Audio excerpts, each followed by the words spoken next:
L'art du contrepoids. Les passerelles projettent plus d'une centaine de mètres de voie au-dessus de la Garonne, sans appui dans le lit du fleuve. D'un poids de plusieurs centaines de tonnes chacune, elles prennent appui sur des assises ancrées sur les deux rives et sont également soutenues par des câbles dits haubans reliés à un ou plusieurs pylônes.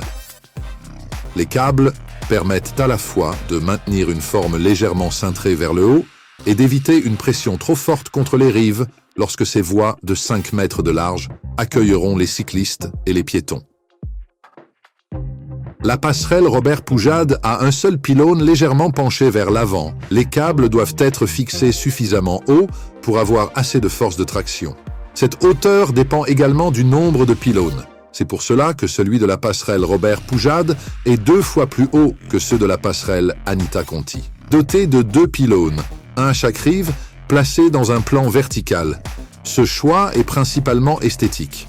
Leur hauteur, en revanche, a de l'importance. C'est l'ensemble de ces forces conjointes qui assurent la tension des deux édifices. À la base des passerelles, les appuis en béton sont conçus pour résister aux dégâts en cas de crue. Rive gauche, la passerelle Robert Poujade, un pylône colossal de 70 mètres de haut. À son point le plus haut, la passerelle fait 3 fois la hauteur du Capitole. 700 tonnes d'ouvrages métalliques et d'armature,